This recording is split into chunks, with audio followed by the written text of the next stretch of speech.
Hello and welcome to the PardeuxRaids.com raid guide. I am Pardeux and I'll be talking you through the 25-man Windlord Mel'jarak encounter. Windlord is the fourth encounter in the Heart of Fear raid. This encounter consists of two phases.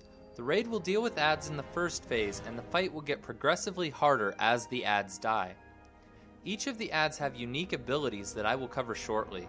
The second and final phase is a burn phase. During Phase 1 there will be 9 adds to deal with along with the boss. The boss has an ability called Watchful Eye which forces your group to choose only 4 adds to crowd control. If you crowd control any more than that, the boss will free all currently CC'd targets. Note that even short stuns will activate this, so do not use them on the current kill targets.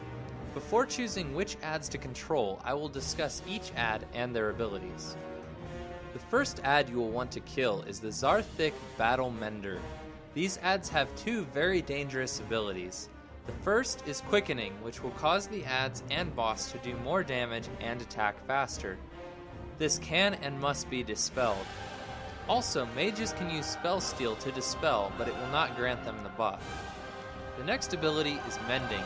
This must be interrupted or else the adds will be healed for 35% of their maximum health. If this happens, your group will likely wipe due to the enraged timer. The next add you will want to kill is the Korthik Elite Blademaster. These adds have only one ability called Korthik Strike. This targets one player and all non-crowd controlled Blademasters charge that player, dealing 160,000 damage each. If all 3 Blademasters are alive and active, it is likely that players targeted with this ability will die. The final add is the Shrothik Amber Trapper.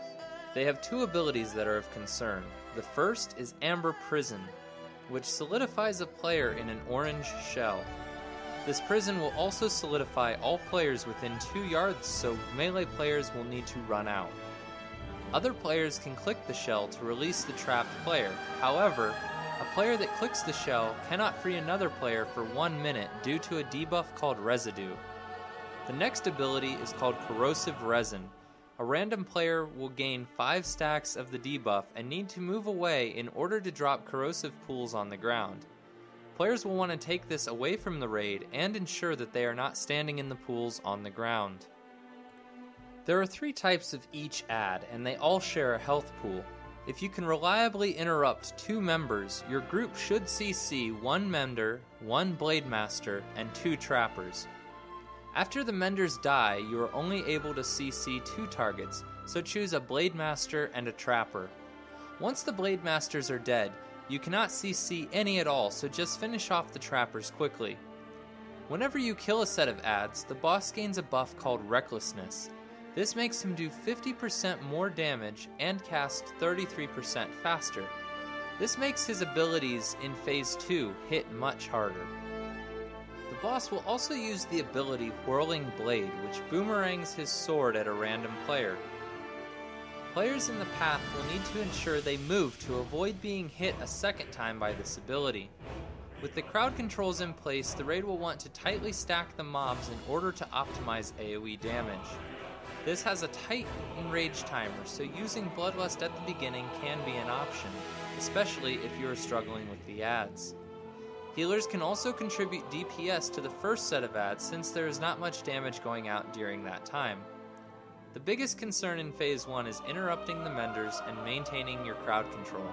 Also, players should never use stuns or any form of CC on non-assigned targets.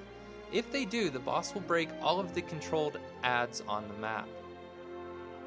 Once all of the adds have been killed, you will begin Phase 2.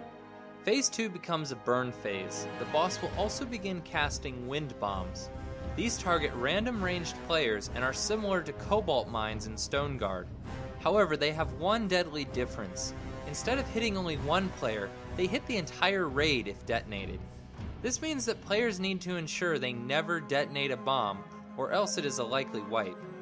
The boss will also continue casting Rain of Blades. He casts this in the first phase, but it doesn't hit nearly as hard since now he has stacks of Recklessness. We found that Rain of Blades hits too hard to heal through while spread, so our raiders will collapse in and stack while the boss casts this, and then spread immediately after. We treat it similar to the arcane velocity in the Fang the Accursed encounter. While the boss channels Rain of Blades, he will not cast Wind Bombs. However, he will cast shortly after, so ranged players need to avoid dropping bombs near or on the melee. Phase 2 is all about managing the Wind Bombs, surviving Rain of Blades, and beating his somewhat tight 8-minute enrage timer. If you can manage those things, you should have a kill. Thank you for tuning in to another raid guide by PardeuxRaids.com. I hope this guide has been helpful for your guild and progression. Feel free to check out other resources provided at my site and to leave questions and comments. You can also subscribe to my YouTube channel or follow me on Twitter at PardeuxRaids for information on the most recent updates to my site and videos. Also, don't forget to stay involved for your chance to win monthly prizes, including the coveted Razor rating peripherals.